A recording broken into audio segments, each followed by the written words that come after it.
السلام عليكم ورحمة الله وبركاته. بسم الله الرحمن الرحيم. الحمد لله رب العالمين، وبه نستعين على أمور الدنيا والدين، والصلاة والسلام على أشرف المرسلين سيدنا محمد وعلى آله وصحبه أجمعين. أشهد أن لا إله إلا الله رب العالمين، وأشهد أن حبيبنا محمد رحمة للعالمين. رب اشرح لي صدري ويسر لي أمري واحلل عقدة من لساني يفقهوا قولي. سبحانك لا علم لنا إلا ما علمتنا إنك أنت العليم الحكيم. Jamaah sekalian, kita melanjutkan kajian kitab Riyadhus Shalihin min kalami Sayyidil Mursalin yang ditulis oleh Imam Abu Zakaria Yahya bin Sharaf An-Nawawi. Wafat 676 Hijriah 1277 Masehi. Bab Fadlul Bukai min khasyatillahi ta'ala wa syauqan ilaih. Masih bab keutamaan menangis karena Allah. Hadis kedua bab ini ada hadis ke-448 kitab Riyadhus Shalihin. Bismillahirrahmanirrahim. Qala al-muallif hadzal kitab rahimahullah wa nafa'ana bihi wa bi ulumihi fid dharain amin. Wa an Anas radhiyallahu anhu qala خطب رسول الله صلى الله عليه وسلم خطبة ما سمعت مثلها قط فقال لو تعلمون ما أعلم لضحكتم قليلا والبكيتم كثيرا. قال فغطى أصحاب رسول الله صلى الله عليه وسلم وجوههم ولهم خنين. متفق عليه. Dari sahabat Anas bin Malik radhiyallahu anhu. Beliau ini perawi hadis terbanyak ketiga. 2286 hadis. Ya, pertama Abu Hurairah, kedua Abdullah bin Umar, yang ketiga ini Anas bin Malik, 2286 hadis. Berkata Rasulullah sallallahu alaihi wasallam menyampaikan sebuah khutbah yang belum pernah ku dengar sama sekali. Beliau bersabda, "Lau ta'lamun." Nah, lau itu berarti seandainya, tapi tidak akan terjadi. Nah, itu lau. Seandainya kalian mengetahui apa yang aku ketahui, kalian pasti akan sedikit tertawa dan banyak menangis. Sahabat Anas berkata, tiba-tiba para sahabat menutup muka mereka lalu menangis terseduh-seduh. Muttafaq alaih. Jadi sudah masyhur ya bahwa Rasulullah itu, ya ini mukjizat ya, bisa mendengar yang manusia kita tidak bisa mendengar.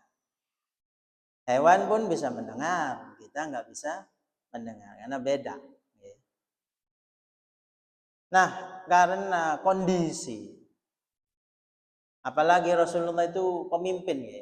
Nah, ini bedanya ya. Pemimpin itu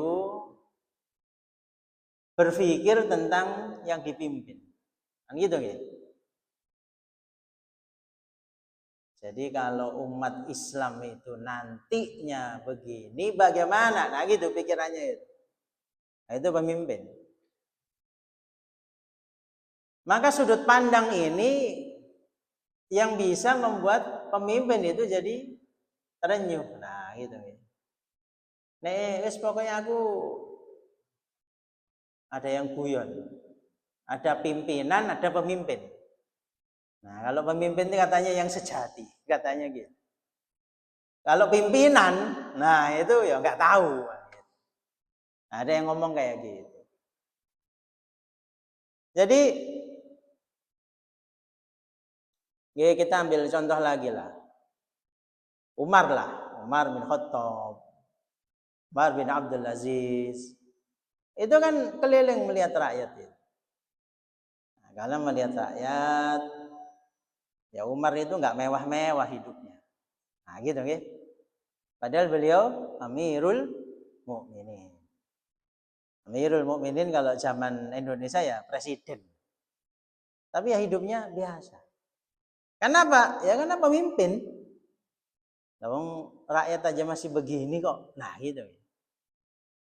Nah ini bisa lebih lembut hatinya.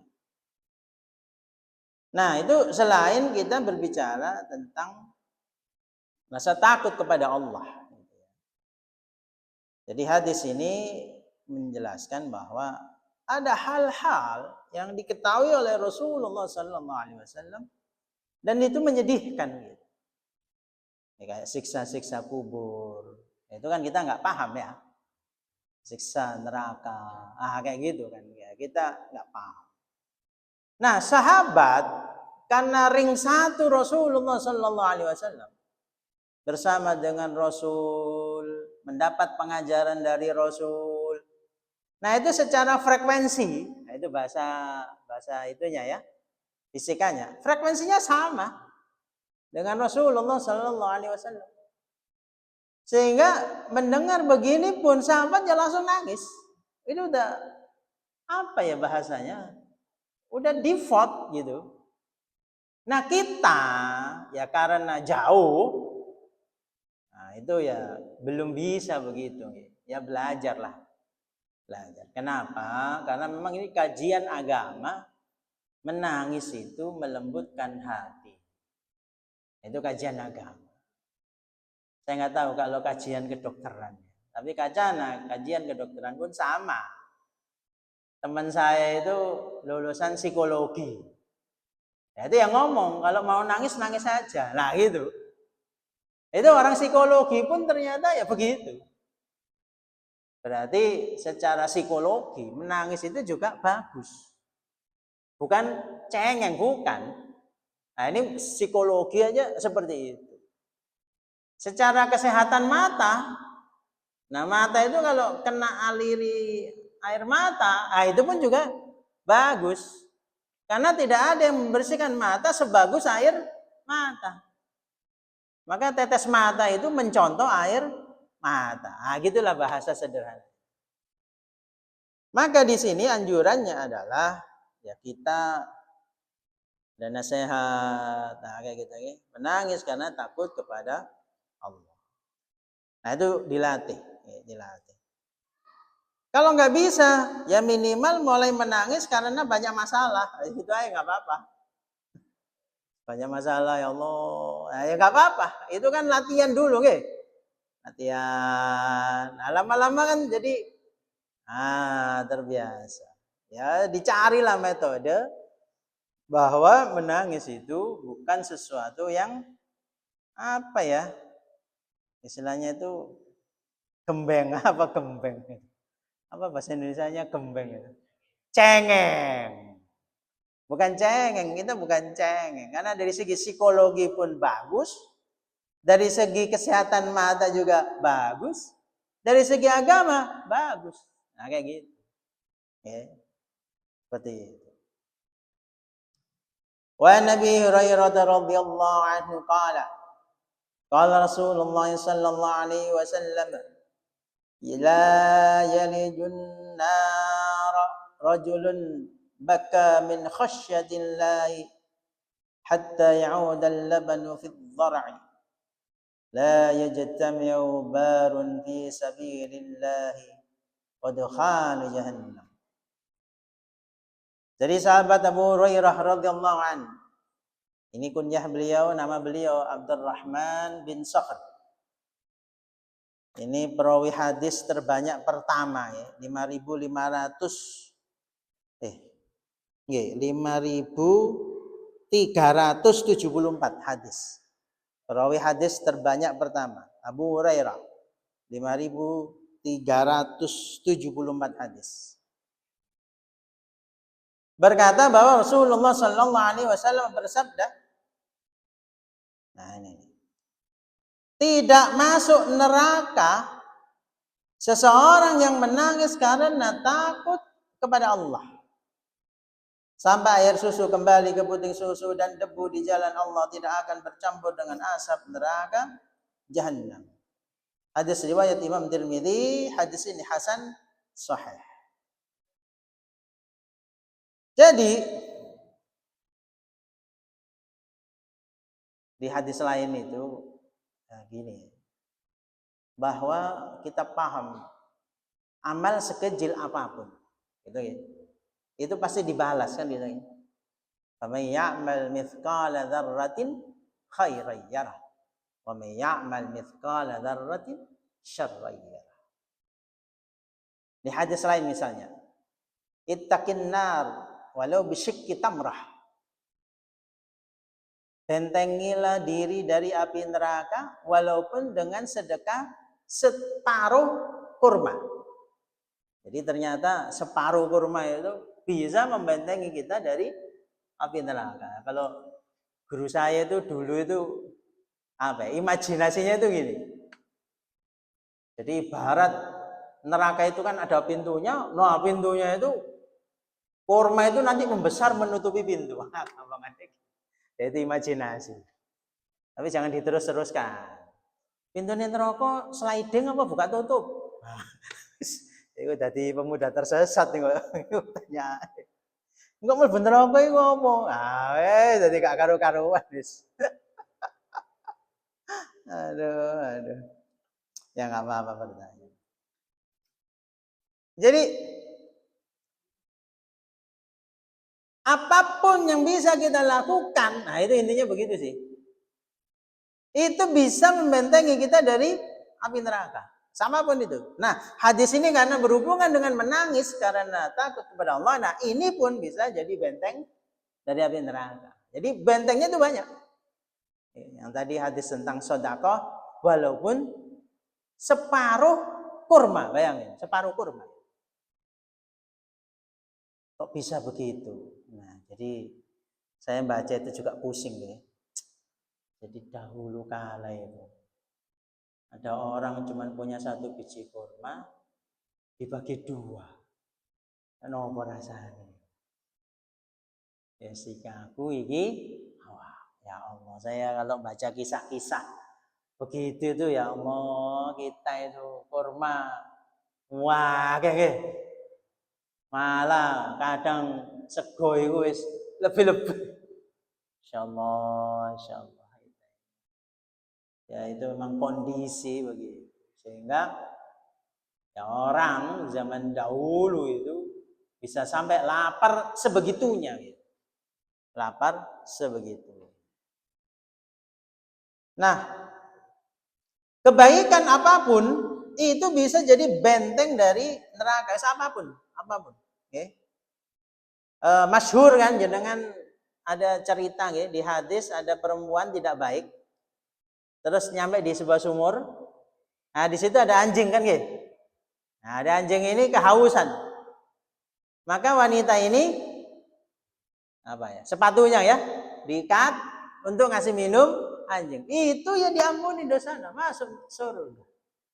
Nah, ini maknanya kebaikan sekecil apapun. Syekh Rifai, nah ini saya juga sering cerita Syekh Ahmad Ar-Rifai. Itu kata ulama diangkat derajatnya oleh Allah menjadi wali Allah karena beliau ke pasar. Nah, di pasar itu ada anjing yang penyakit kulit gitu. Sehingga dirawat anjing ini, dibawa pulang ke rumah, dirawat sampai sembuh. Karena kasih sayangnya kepada makhluk Allah, itu diangkat derajatnya jadi wali Allah. Karena kasih sayang kepada makhluk Allah. Maksudnya kepada hewan saja begitu, apalagi kepada manusia gitu he. Bukan kok cat lover tapi sampai uang tukaran. Iki kan kasus iki.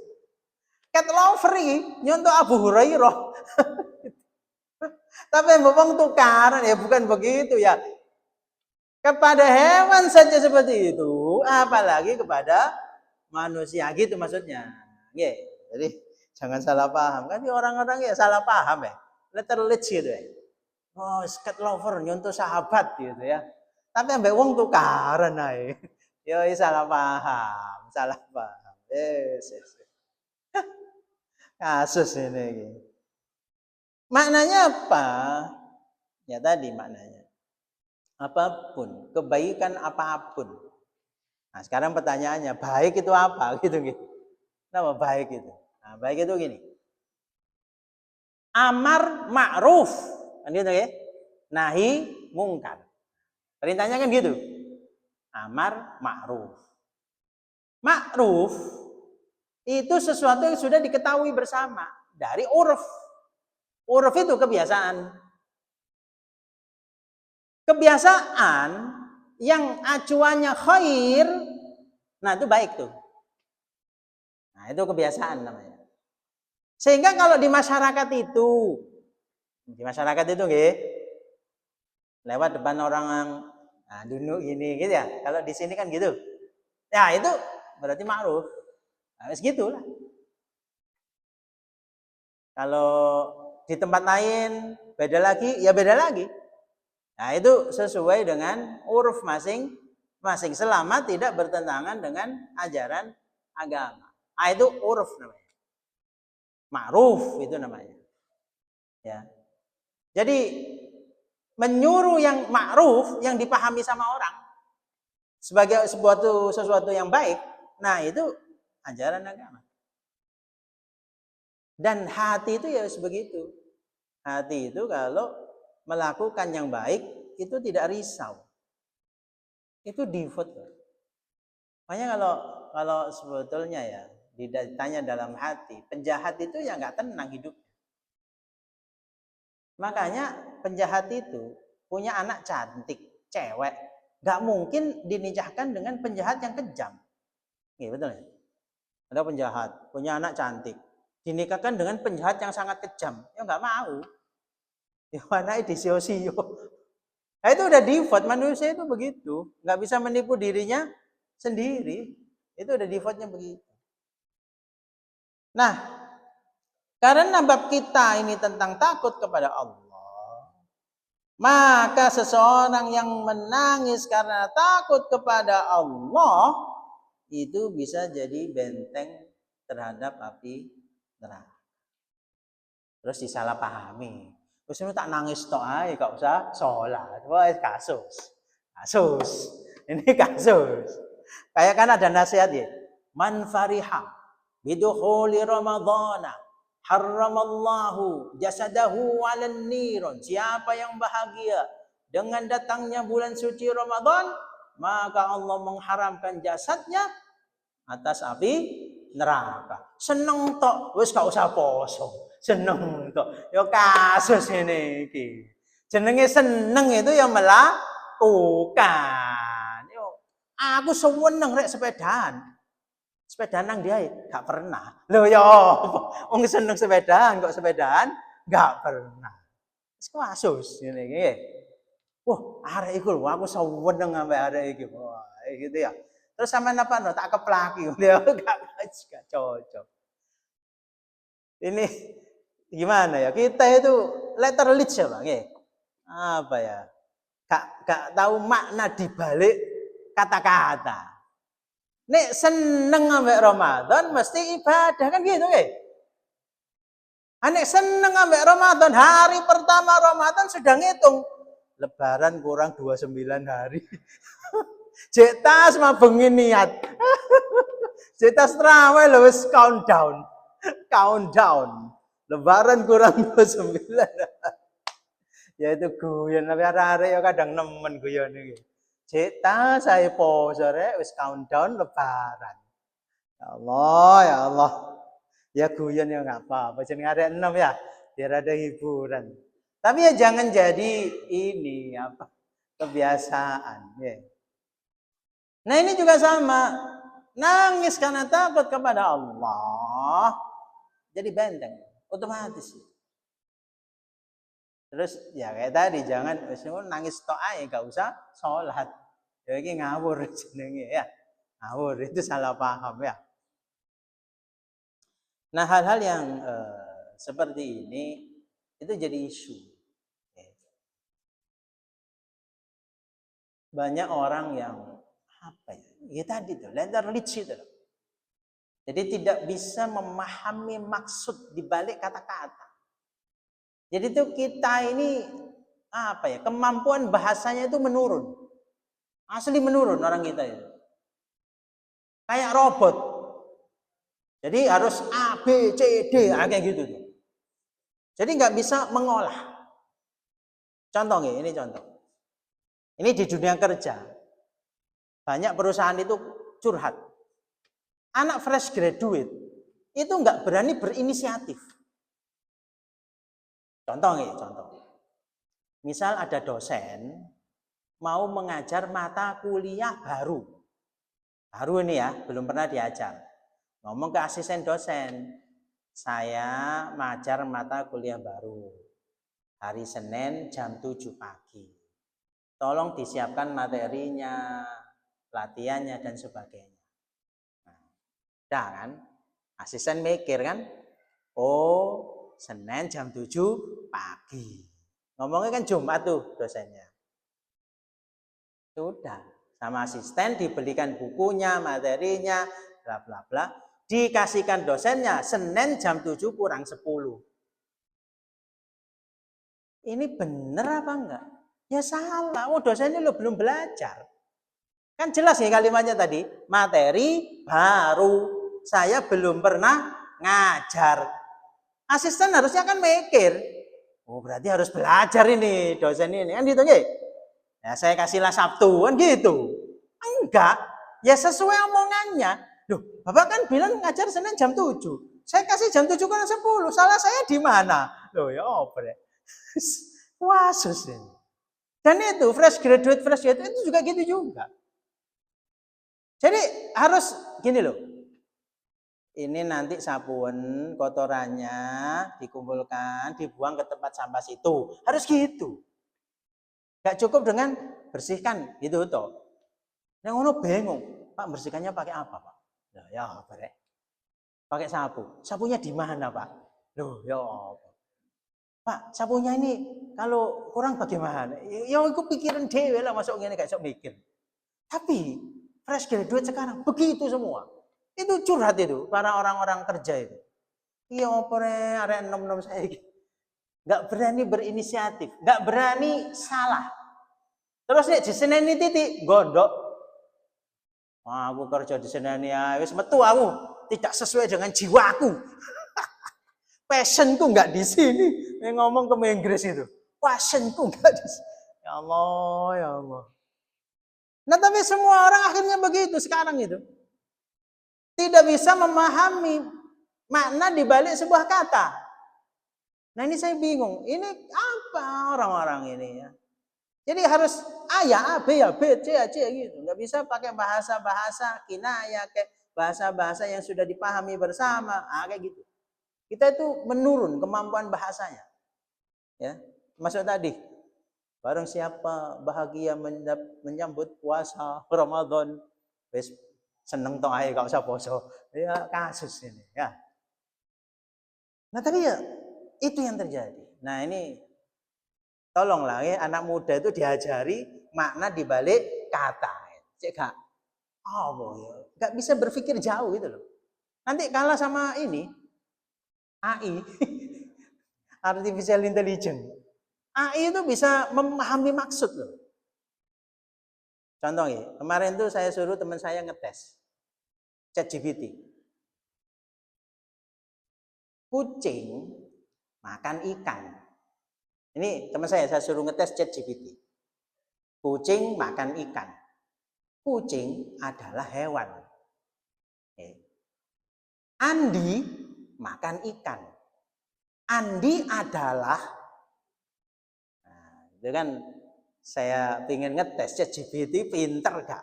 Kucing makan ikan, kucing adalah hewan.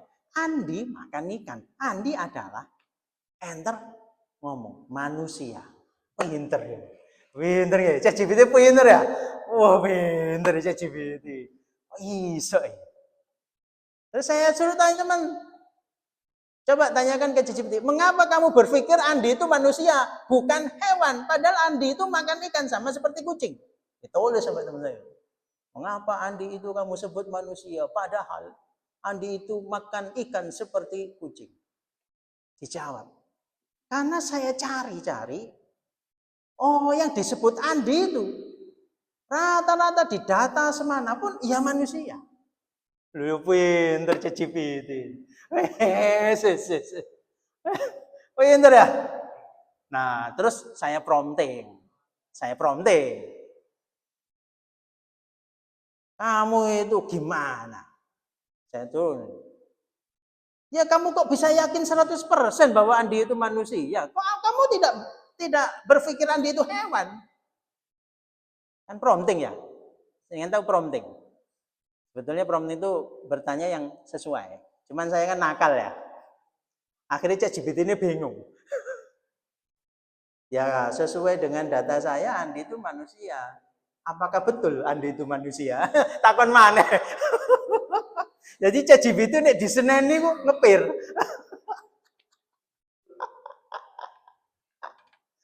Kuasus sih. Tapi ya lama-lama dia pintar.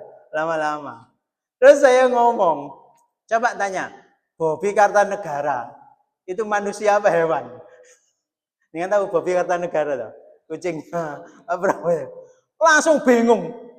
Muter-muter golek nang internet. Pak, lagi pusing nih, lagi pusing. Lah wong ChatGPT aja bisa mikir seperti itu. Dengan tahu kecerdasan buatan. Kecerdasan buatan maknanya apa? Kecerdasan buatan itu mencontoh kecerdasan asli.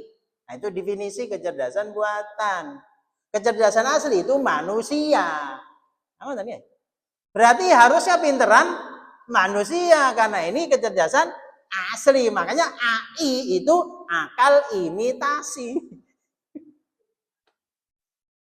Mau sampai akal imitasi ya, kalah pinter. Nah ini ya kita jangan sampai itulah.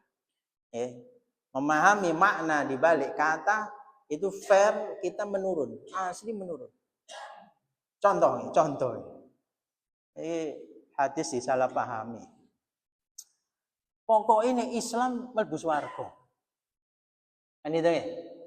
Masih gak sholat, bla bla bla. Iya, tapi Islam itu saat dia meninggal.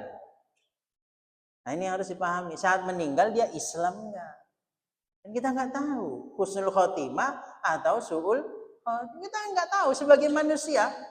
Manusia itu nahnu nahkumu bid-dhawahir wallahu yahkumu bis-sarair.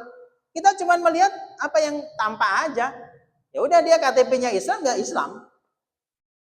Tapi hakikatnya ya nggak tahu. Wallahu a'lam. Nah ini yang harus dipahami. Wah akhirnya apa kok gak sholatnya mek Jumatan tok. Soalnya nek Jumatan 3 kali berturut-turut tidak Jumatan. Itu nanti dicap orang munafik. Berarti wedi. Sholat dhuwur sampai subuh gak sholat. Tapi nek Jumatan wedi. Nek gak Jumatan. Wah sesarare wis. Nanti kan kalau 3 kali berturut-turut kan itu munafik yang nyata ya. Oh, ada yang ngomong kufur yang nyata gitu. Wedi. Ya oprek gua asus nih. Sholat tiap hari, gak ono sing nyeneni. Ya Allah, kasus arek wis. Nah, kita makna di balik kata itu menurun kemampuannya. Nah, itu yang harus kita pelajari lagi. Ya kita turunkanlah kepada siapapun bahwa belajar lagi lah bahasa. Karena tanpa paham bahasa, kita nggak bisa memahami apapun. Kata adalah wadah bagi makna. Makanya, nah ini kaidah ya. Di dalam Al-Quran, kaidah tafsir. Kaidah tafsir mengatakan, kalau ada penambahan huruf, itu berarti ada penambahan makna. Nah, kayak gitu. Kalau ada penambahan huruf, berarti ada penambahan makna. Maka kita nggak boleh juga mengurangi huruf. Nah, ini saya ngajari anak saya itu agak berat. Huruf Al-Quran, kayak wal fajr. Itu kan ada roknya ya. Wal fajri kan. Nah, anak saya itu masih kadang roknya hilang. Wal fajr. Fajr. Jadi roknya hilang. Sampai jim toh. Itu lidahnya langsung kerok. Tapi nggak usah diucapkan. Wal fajr. Lidahnya langsung kerok. Supaya nggak hilang hurufnya. Wal asr. Nah gitu ya. Bukan wal asr. Nah karena kalau anak kecil kan gitu. Wal fajr. Nah gitu. Quran gak ono jer. Gak ono je. Kan Quran itu jajiju kan. Jajiju gitu kan. Wal fajr. Jadi ra itu. Jadi lidah langsung kerok. Wal asr. Karena kalau kita mengurangi huruf, ya mengurangi makna. Wah itu berat itu. Saya ngelatih anak saya itu ya kadang eling, kadang lali. Kadang eling mana, kadang lali mana. Memang ya latihan ya. Latihan ya. Mau coba bener. Meneh keliru mana. Saya kadang bingung loh. Oh, caranya ngajar. Sekali ngajar, paham, ngerti, seterusnya. Nggak lupa. Ya apa caranya? Jangan ketemu rumusnya. Ini ketemu jangan ajari saya. Saya ngajarin. Ya oh, wingis bener saya salah mana.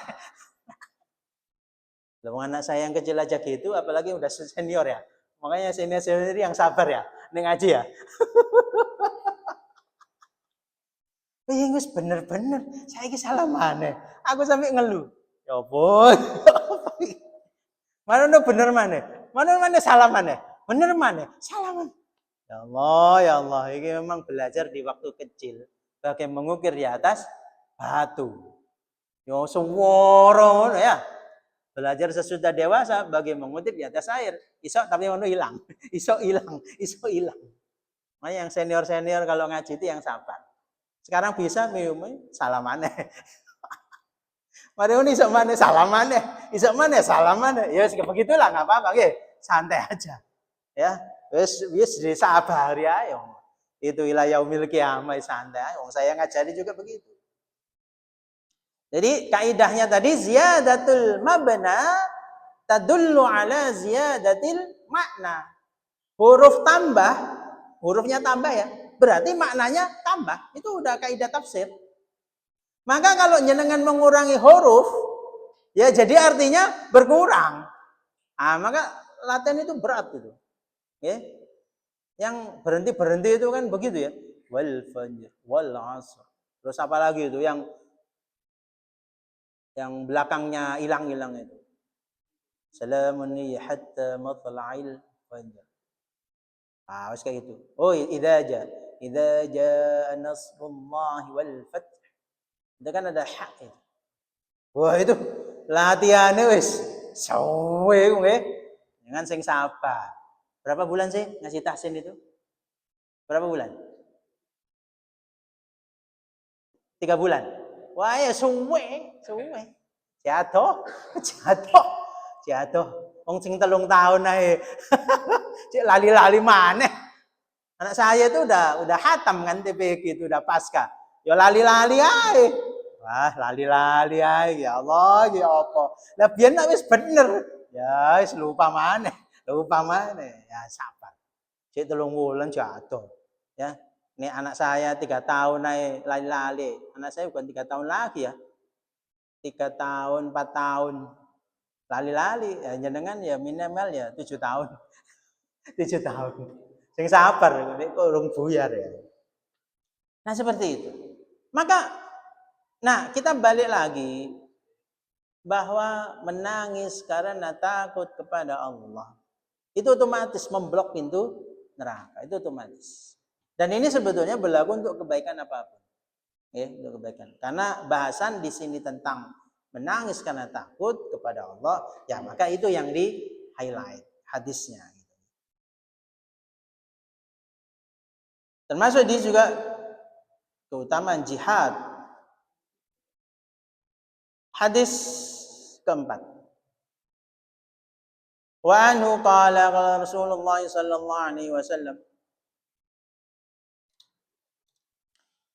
Sab'atun yudhilluhumullahu fi dhillihi yawma la dhilla illa dhilluhu imamun 'adilun wa syabbun nasha fi ibadatillahi ta'ala wa rajulun qalbuhu mu'allakun bil masajidi wa rajulani tahabba billahi ijtama'a 'alaihi wa tafarraqa 'alaihi wa rajulun da'anhum ra'atun dhatu mansabin wa jamalin faqala inni akhafu Allah wa rajulun tasaddaqa bi sadaqatin fa akhfaha hatta la ta'lama shimaluhu ma tunfiqu bi yaminuhu wa rajulun dzakara Allah khaliyan fadhafa fadat 'ainahu muttafaq alaih. Dari sahabat Abu Hurairah radhiyallahu anhu berkata bahwa Rasulullah sallallahu alaihi wasallam, ini hadis yang masyhur ya. Masyhur. Kita ulangi lagi karena banyak yang lupa. Ada 7 golongan yang dinaungi Allah dalam naungannya di hari yang tiada naungan selain naungannya. Di hari akhir. Mereka adalah 1. Imamun adilun, pemimpin yang adil. Nah, ini yang perlu dipahami bahwa ibadah itu beda-beda. Ini harus dipahami. Guru ibadahnya ngajar. Itu ibadahnya guru. Ini ada kasus. Guru matematika, anaknya disuruh belajar, gurunya baca Quran di dalam kelas. Iki biyen ngajine nang sapa? Dikira maca Quran nang kelas itu afdal, masyaallah, shalihah. Ibadahnya guru adalah ngajar. Nah, ini kita sering salah paham.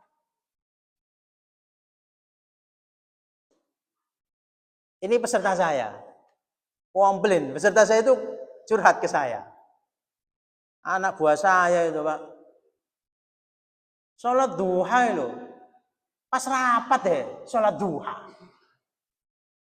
Saya itu mau marah itu, kok sawangannya kayak pelecehan agama. Ya sholat duha itu sebelum masuk kerja. Pas masuk kerja sholat duha, suwe no wiritan ngalor gitu. Allah, ya Allah. Ini bukan orang alim kayak gitu tuh, zalim itu. Nek kepingin ngono ya gak usah kerja. Buka warung nang omah. Wis sak karep-karepe ya gitu kan. Wong kerja melok uang, duduk melok malaikat toh. Kerja melok malaikat sama sono gak digaji wae malaikat. Kerja melok uang wayahe rapat ya salat duha. Karepe dhewe. Nah, kita tuh sering salah paham.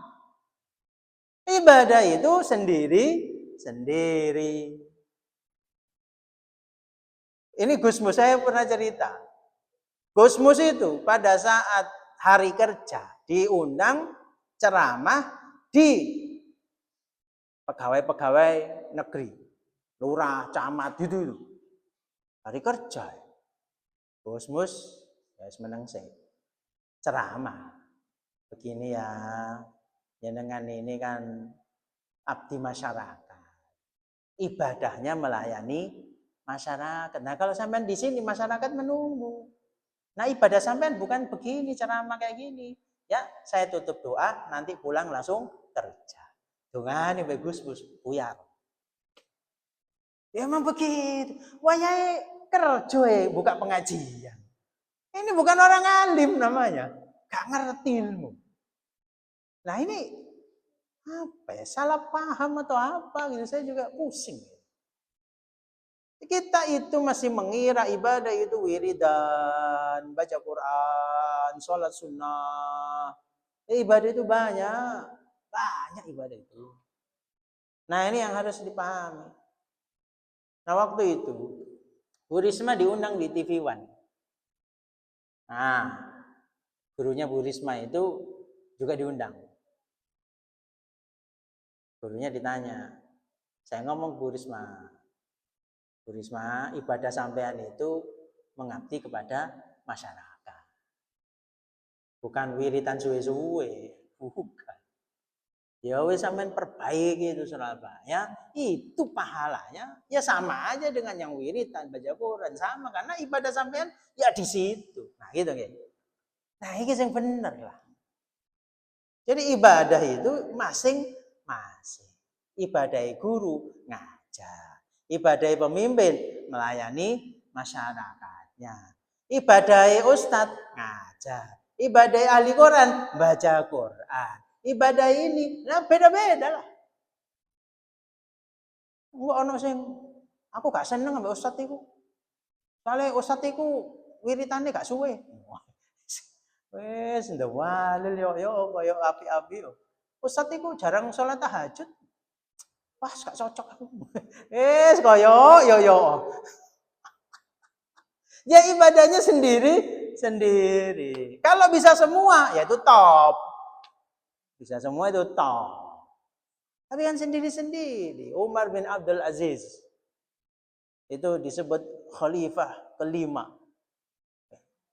Itu sedih kalau rakyatnya sengsara. Nek wiritan ini gampang. Iya kan? Tapi kalau rakyatnya sengsara, langsung sedih dia. Karena itu ibadahnya dia. Makanya Masya Allah Umar bin Abdul Aziz ya nggak lama, memang cuma 2 tahun kalau nggak salah. Itu makmur rakyat. Makmur. Cuma 2 tahun. Nah itu ibadahnya pemimpin. Nah ini yang kadang kita salah paham. Jadi ya gimana ya? Pemahaman kita adalah ibadah itu sesuai pikiran saya. Nah gitu repot is. Nek wong iku salate khusyuk suwe. Wah. Mari salat wiritan 3 jam. Yo boyar ya. Nah, ini ibadah itu masing-masing. Nah, ini yang harus kita pahami. Jangan sampai ibadah ini kita nilai dengan standar kita. Nah, itu yang menjadi isu nih. Standar kita. Nah, itu nggak boleh itu. Wasyabun nasya fi ibadatillah ta'ala. Dan pemuda yang tumbuh berkembang dalam ibadah kepada Allah. Ibadah seluas-luasnya. Nah, gitu ya. Ibadah seluas-luasnya. Cuman yang wajib juga harus bisa, gitu ya. Nah, ini juga jangan salah paham. Yang wajib ini harus, ya. Ini wajib. Nah, selain itu ya silahkan. Aku lu Pak sholat gak mau kan ibadahku kan belajar. Oh, ini dalil. Karuan. Ini kasus ini. Allah ya Allah. Yes, kacau ini ya. Kacau. Kemudian seseorang yang hatinya terikat dengan masjid. Mu'allaqun bil masajid. Masjid itu secara fikih adalah tempat umum yang digunakan untuk sholat berjamaah 5 waktu. Itu masjid. Kalau ditambah sholat Jumat namanya masjid jami. Nah, gitu ya. Itu definisi fikih ya. Jadi kalau di kita itu musola langgar itu di fikih nyebutnya masjid. Nah kalau ini namanya masjid jami secara fikih ya. 2 orang yang saling mencintai karena Allah, bertemu karena Allah, berpisah karena Allah. Jadi kalau kita menilai orang dan orang ini nggak bisa diajak ke kebaikan, atau memang harus pisah karena urusan ibadah, urusan Allah, ya itu niat kita karena Allah. Terus itu toh. Jadi kita ngaji karena Allah, gitu ya. Kita ini karena Allah. Kita ini, kayak gitulah intinya begitu. Oke. Intinya begitu. Dulu itu ada orang yang ngomong gini. Yang ngasih makan kita tuh ya bos. Wah, iki medeni. Akhirnya apa? Dicak rapat ambek bos. Bosnya gak sholatnya hilang. Nah ini kan bahaya. Rapat sebelum asar sampai maghrib. Wedi ambek bosnya kan. Kan kalimatnya tadi. Yang ngasih makan kita adalah bos. Wis kasus. Rapat gak mari jangan sholat. Wedi. Ya ini salah paham lah. Dalam dunia manajemen modern, ini manajemen modern aja. The real boss is customer. Bos yang asli adalah pelanggan. Bukan direktur, bukan. Direktur itu digaji oleh pelanggan. Coba misalnya nggak ada pelanggan sama sekali. Direktur bayaran nggak? Toko besar-besar itu, warung besar-besar, resto besar-besar, SSB, gede. Mungkin ini senengan SSB ya. Ya SSB. Nah SSB. Itu masih bosnya semua oke. Tapi kalau nggak ada pelanggan, suwe-suwe tutup, percaya nggak? Nggak percaya ya? Ya ini manajemen modern ya. Teori manajemen modern mengatakan the real boss is customer. Bukan direktur, bukan. Direktur itu lo digaji oleh pelanggan. Ini kalau pelanggan direktur ya gak bayaran. Masa jangan ngetokno duit terus. Ini duduk badan amal iki rek. Ya salah paham kalau kita rapat takut gitu. Kalau memang ngomong Pak mau sholat, wis gak usah ke belakang ngono lah. Kan gitu toh. Belakang. Atau kadang nggak usah izin nggak apa-apa. Ngerti nih ke belakang kan gitu aja lah. Wes ya izin. Langsung ke belakang gitu aja lah. Kan nggak apa-apa mau ke belakang ya. Nah terus sholat. Tapi ya gitu sholatnya ya nggak usah di wiritan sak jam. Di sini ya bos. Ini yo kasus. Oh, disuwe no. Kasus. Ya, kita kerja. Yang ngasih makan kita itu ya Allah, bukan bos. Ya, bos itu cuman kran. Bahkan the real boss is customer. Nah, itu yang jadi kadang ya gimana ya? Akhirnya takut. Wedi sholat, wedi iki. Allah, iki opo? Nah, itu yang harus dipahami. The real boss is customer. Makanya, ya memang kadang ada orang yang takut gitu ya. Sampai sholat aja gak oleh. Wah, harus wedi. Ya kalau gitu ya sholat yang penting gugur kewajiban, terus ngelamar pindah ke tempat lain lah. Ke situ aja. Lowongan itu luas, yang penting kita mampu. Nah yang jadi masalah itu kan sekarang. Lowongannya 2.500, yang daftar 25.000 kan kemarin ricuh itu di Bekasi ya. Dan itu pun belum tentu 2.500 itu diterima.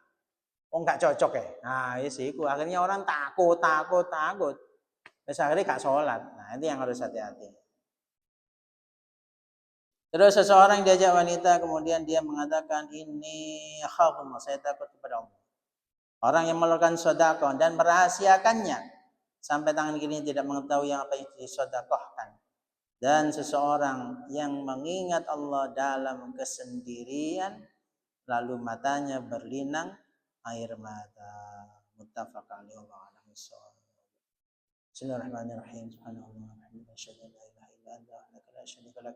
أستغفر وأتوب إليه اللهم انفعنا بما علمتنا وعلمنا ما ينفعنا وزدنا علما ربنا آتنا في الدنيا حسنة وفي الآخرة حسنة وقنا عذاب النار وصلى الله عليه وسلم الحمد لله رب العالمين ثم السلام عليكم ورحمة الله وبركاته. wabarakatuh.